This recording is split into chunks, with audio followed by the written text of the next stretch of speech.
Hey guys, this is just a small piece of the interview that Krystal did with Greg Palast. We wanted to talk to him about the brazen Trump attempt to steal the 2026 and 2028 elections by executive order. In this video, Krystal Ball of Krystal, Kyle and Friends talks to Greg Palast about Trump's executive orders trying to influence how we manage elections in this country.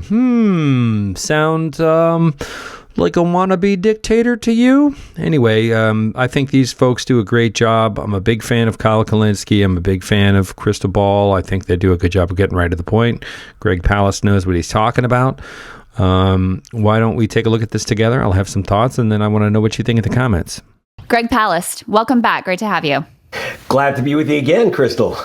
Yeah, of course. So I saw this executive order that Trump signed this week, and, I saw some of the news coverage of it, and I was reading through the actual order and saw this one provision in particular that jumped down at me, where he's putting Elon Musk and Doge right at the center of getting to decide who's going to be proclaimed an eligible voter and who is not. And I thought, there's one person I need to talk to about this and really understand what's going on here, and that would be you. So I really appreciate you taking the time. If you could just start by sort of, laying out what this executive order purports to do and, what you think we should be aware of as we're processing this. Well, I have to say, I don't know. You're obviously not an American journalist because you said you actually read the executive order we're talking about as opposed to some press release. So, number one, congratulations. You would now flunked American Journalism 101. You're supposed to take the shortcuts. Okay, so let me explain what's going on. This past week,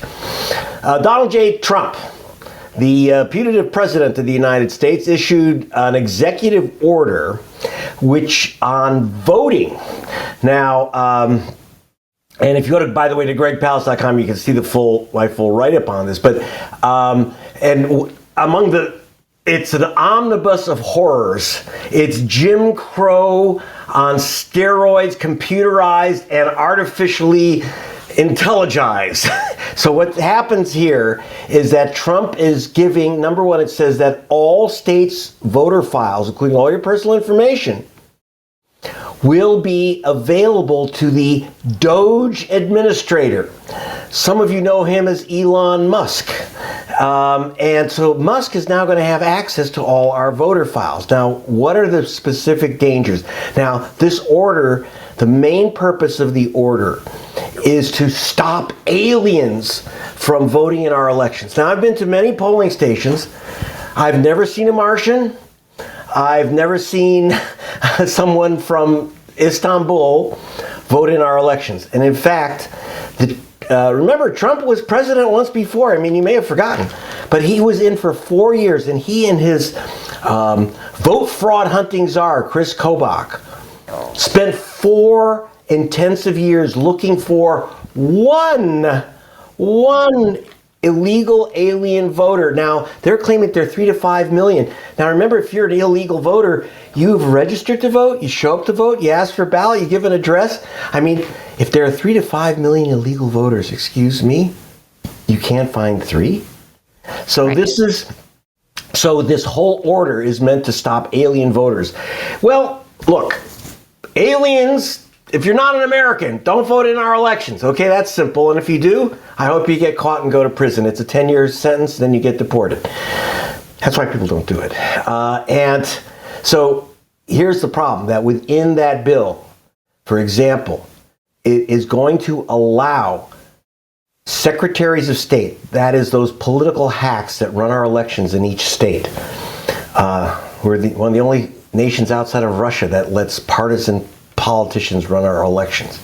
So we have these political operatives, like, for example, Brad Raffensperger, Purger of Georgia, who will now be given access to what are called the save files of the Department of Homeland Security. That's, Kristi Noem. Lock up your dogs if you see her. Kristi Noem, who's head of the Department of Homeland Security. Mm-hmm. Now, they're going to release lists of immigration files. Well, to see if anyone who's been deported or is not a citizen is registered to vote. That sounds fair on its face, except for one thing. That file, that can't work. In fact, they tried it. Florida it was about 2008, Florida used that Department of Homeland Security list to look for illegal aliens on its voter rolls. They tagged 172,000 Floridians as illegal alien voters. And guess what? Out of 172,000, they saw a lot of Jose Garcias, a lot of Luis Hernandez's, a lot of people named Johnson, etc. These people lost their vote.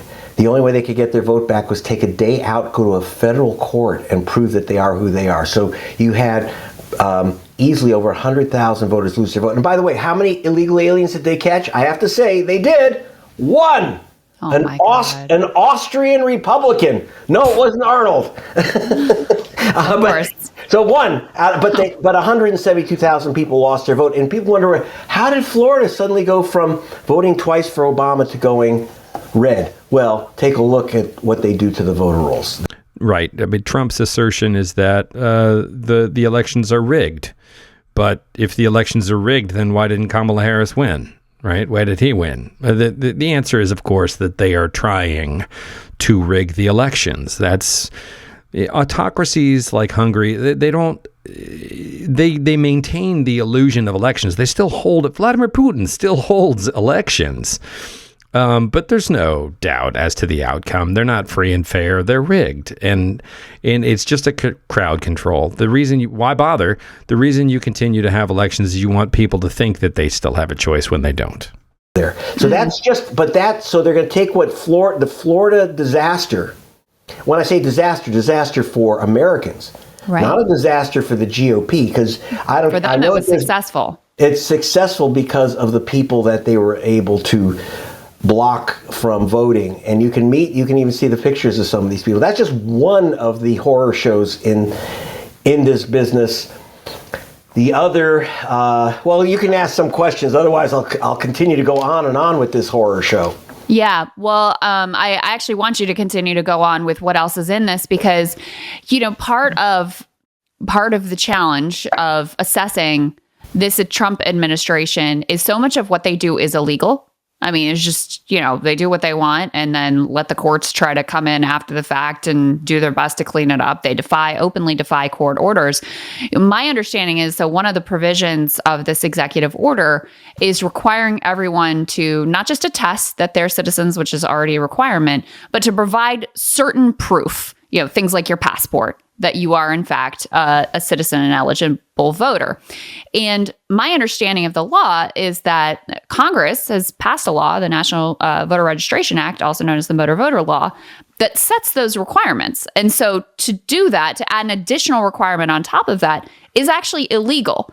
And, my understanding based on this something similar gone to the Supreme Court, it was struck down 7-2. That's a pretty open and shut legal case. So part of my struggle to understand what the full impact of this will be is what are they going to be able to actually accomplish? What is going to be blocked by the courts? And then how will they respond if the courts do try to block some of the actions contained in this executive order? Wow. Okay. Well, that was actually pretty informative. Obviously, you went to graduate school. So. No, I just read a lot. Well, that's maybe because you didn't go to graduate school. But there's two. The number one thing that people have noticed in this bill that's been reported is that you're going to have to prove you're a citizen to vote. Now, again, this goes back to the alien spaceships and the Canadian mooses that are coming in to vote. You see all those sombreros floating in the Rio Grande. All these people are coming out to vote in our elections, except they can't find any. They can't find any. Now, however, you're going to have to prove your citizenship. Here are the problems with that. There's only two basic ways to prove your citizenship. Or I should say three. The first is your birth certificate. Original, no copies, no photocopies, no cell phone scans, my friends. Do you know where your original birth certificate is? Do you know where your mom put it? No, you don't, I bet. Nope. Okay, 69 million women have changed their names to their husband's name. Sorry, marriage certificate doesn't cut it. Military ID, guess what? It doesn't. They don't accept military ID as proof of citizenship because you don't have to be a citizen to register for the U.S. military. So they don't accept military ID. Obviously, they don't accept student IDs. And they don't accept driver's licenses, my friends, because that doesn't indicate your citizenship. Except for there's some 5 states that allow you, if you have one of those real IDs, 5 states allow you to say, I'm a citizen. But basically, you have at least, according to the Brennan Center for Justice, at least 21 million Americans who are legal citizens, legal voters, but they don't have access to the original birth certificate or a passport. That's the main form of proving citizenship. And here we go.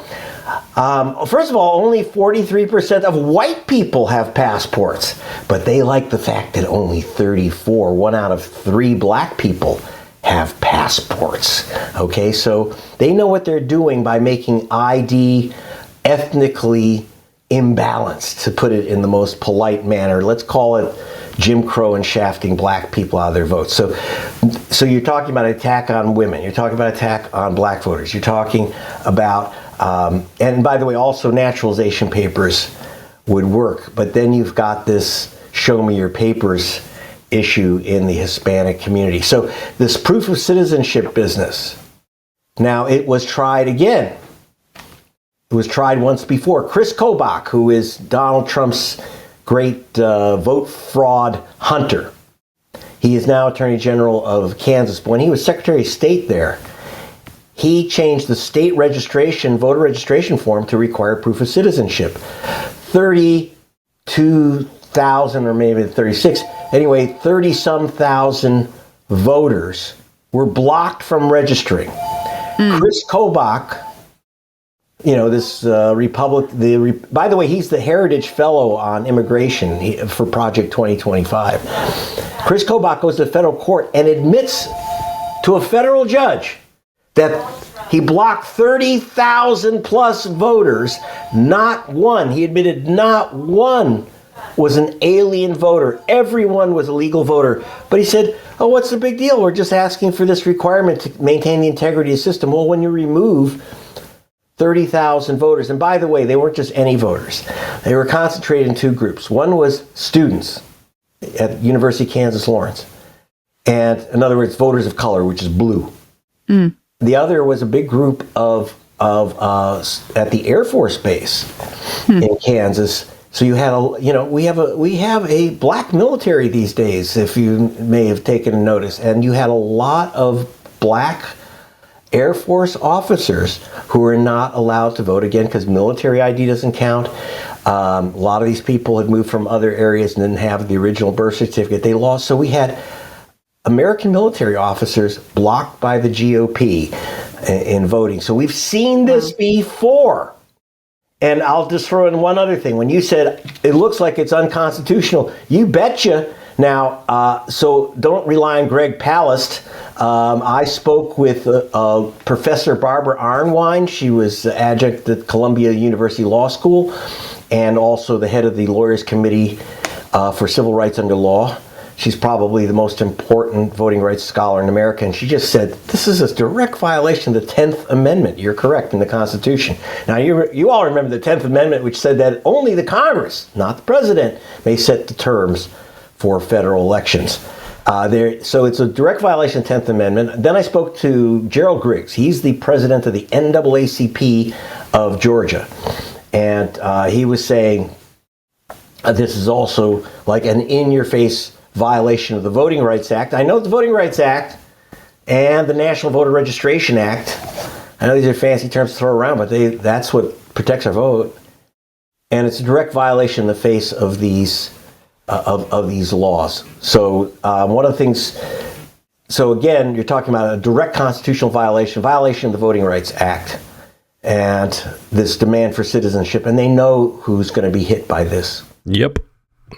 This isn't random, and this isn't just incompetence, although there's no shortage of that. This is a very carefully planned playbook. And let me know what you think in the comments.